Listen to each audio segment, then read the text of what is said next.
All right, well, Tennessee, North Carolina. Now I'm in South Carolina. Tennessee was a wild one. I had that was a crazy trip, but kind of interesting because in Mississippi I felt it was just so kind and people waving from the porches, and Alabama was like that too. And then I crossed the state line, and it was so funny because I was in Eastern Tennessee, and for me, what it was so funny because I was almost like met with opposition. It felt like almost everywhere, and for me, typically, if anything is happening, I think, what am I doing to bring this in? And then I was like, oh, wow, oh, this is like the territory. And I guess I would say that it's met with no trespassing signs and not wanting people like on their land. But underneath all that was so interesting was just a small town feel, a loving that they love the area that they live so much that they're willing to protect it, if that makes sense. Um, but just such beautiful country, and the people, once again, so kind and generous and loving once you break the crust. And so, I had this line in my head where, it's kind of the feeling is just like you might get the finger before they pull the trigger. And if you survive that, they're going to welcome you back and invite you into their home. And I had that just like going through my head, but that's kind of the feeling of being out there in Tennessee. And I spoke to a woman who moved out from California, and she said, "Oh yeah, you don't want to go walking up on anybody's property out here because pretty much everybody carries, and you could get shot." And I heard that more than once.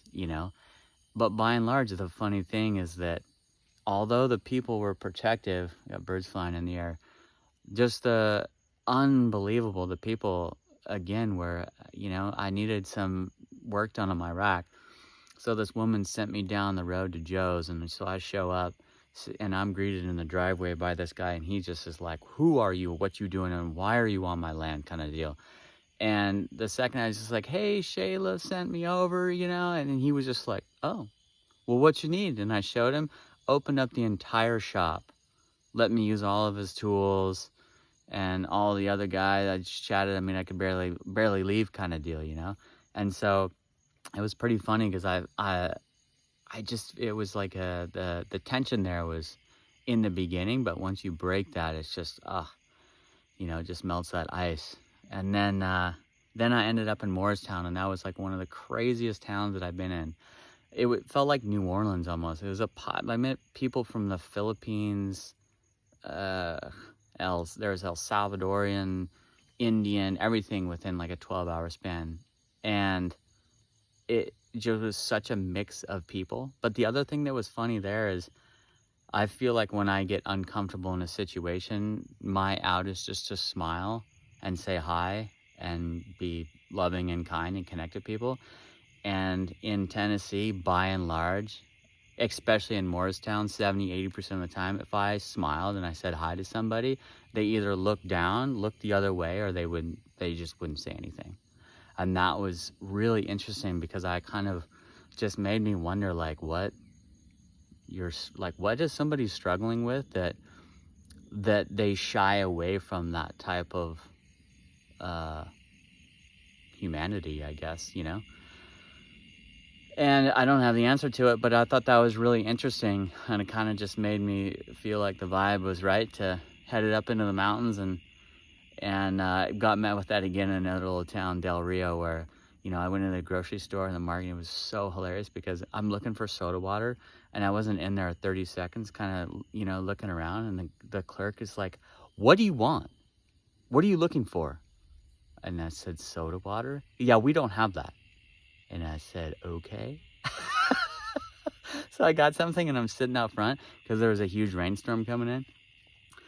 And I mean, there was people circling back in town looking at like who this dude is on a motorcycle. Which leads me to the other thing that was kind of funny is that you want to get a Airbnb or a place canceled, you tell them that you're riding a motorcycle across the country. And I had multiple Airbnbs and other places because I was trying to get out of the rain, just be like, "No, we're full," or literally cancel the reservation on me. So that was pretty funny. And then I got out of Tennessee, and it was crazy. I saw this guy, I was taking a photo of this house because I got this little game of abandoned or not kind of in my head where I'm like, I wonder if somebody's living in there.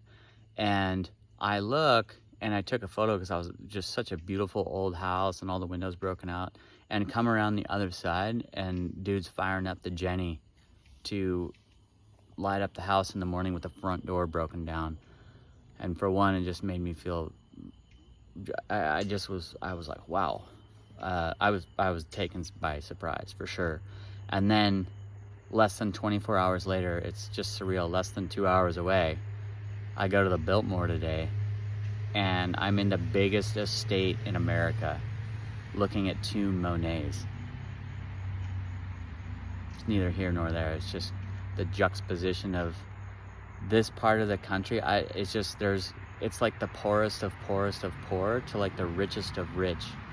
And seeing that in, actually less than like 5 hours from the morning leaving where I camped last night to going to the Biltmore was just incredibly insane. I've never really seen that like that before. So anyway, that was cool. And then, yeah, cruised through Asheville pretty quick. And now I'm down here in South Carolina, and it's kind of surreal because I looked on a map and I'm all the way across the US, basically.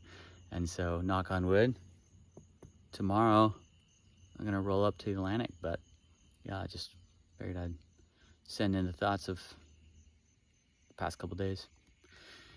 Give you a shout later. See ya.